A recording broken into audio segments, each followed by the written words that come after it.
प्रिय भाई बहनों, आज हम आपको भगवान बुद्ध के समय में अ, हुए भिक्षु विमल कीर्ति के बारे में कुछ जानकारी देंगे।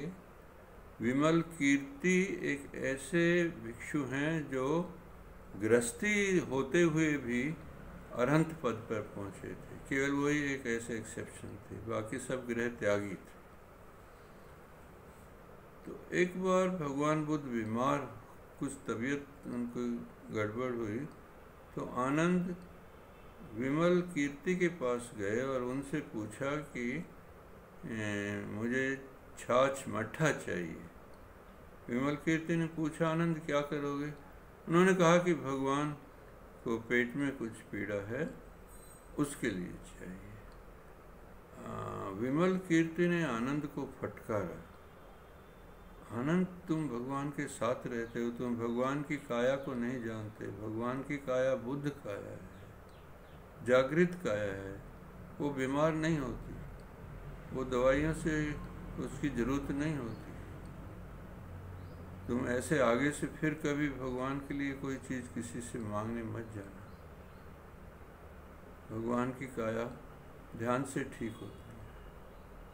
इस प्रकार विमल कीर्ति ने आनंद को फटकारा और वापस भेज दिया और आगे के लिए भी चेतावनी दी और समझाया उसको।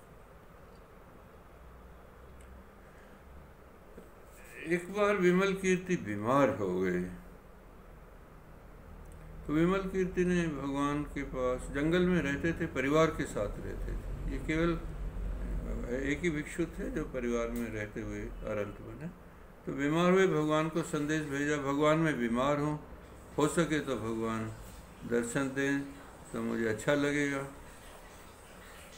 तो भगवान बैठे हुए थे सभी भिक्षुओं के साथ में। तो भगवान ने भिक्षुओं से कहा कि भिक्षु विमल कीर्ति बीमार है और आप में से कोई जाके, उन्होंने आनंद को ही कहा कि आनंद आप जाइए, आप मिल के आइए। तो आनंद ने कहा, भगवान आज तक मैंने आपको किसी बात के लिए मना नहीं किया, लेकिन मैं आज माफ़ी चाहूँगा कि मैं उनसे नहीं मिलने जा पाऊँगा। क्यों आनंद, ऐसी क्या बात है? कि वो बहुत अक्खड़ हैं, वो ऐसे बेइज्जती कर देते हैं, मुझे इसलिए उनका स्वभाव पसंद नहीं है। तब वहाँ पर मंजूश्री भिक्षु, मंजूश्री भी भगवान के साथ जो 5 बड़े भिक्षु थे उनमें से एक थे। तो मंजूश्री ने कहा कि भगवान अगर आप चाहें तो मैं आपके स्थान पर उनसे मिलने जा सकता हूँ। भगवान ने कहा ठीक है मंजूश्री जाइए। मंजूश्री 500 भिक्षुओं के साथ जंगल में, जहाँ वो अपने परिवार के साथ रहते थे, वहाँ मिलने निकल पड़े। और जंगल में जाके उन्होंने वो रास्ता ढूंढते गए, कहाँ उनका घर होगा। जंगल में बहुत मुश्किल से वो कोई बताने वाला भी वहाँ नहीं था, और जैसे तैसे वो कठिनाई से वहाँ पहुँचे विमल कीर्ति जहाँ जंगल में रहते थे। और विमल कीर्ति से हाल पूछने के लिए गए। तब विमल कीर्ति को कहा कि विमल कीर्ति, हम जहाँ आए तो हमें ऐसा लगा ही नहीं कि यहाँ कोई रहता है। किसी तरह की कोई आवाज़ नहीं, कोई आसपास बताने वाला नहीं, कोई रहने के चिन्ह से भी नहीं नज़र आए। ऐसा क्यों?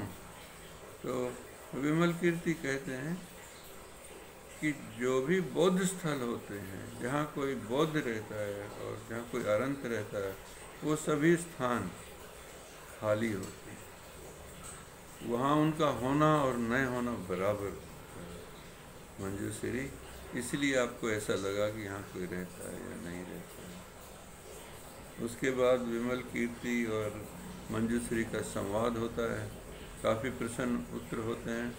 उस पर एक पूरी पुस्तक लिखी हुई है, उसके ऊपर हम फिर कभी चर्चा करेंगे। ये विमल कीर्ति भिक्षु अरहंत की थोड़ी जानकारी आज आपको दी है। आपका मंगल हो, आपका भला।